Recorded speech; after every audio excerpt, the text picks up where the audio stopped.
الصلاح سمعني نوصيك سمعني نوصيك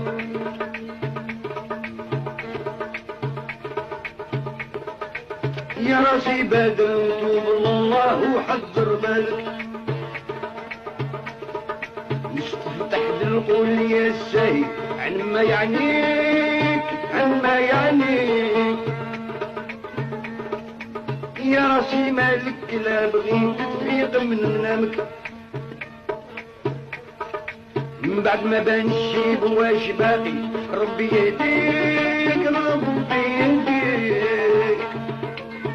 يا راسي ومن الصلاح المال مالك شوف شد حزام الصف والصفا حكموا بين يديك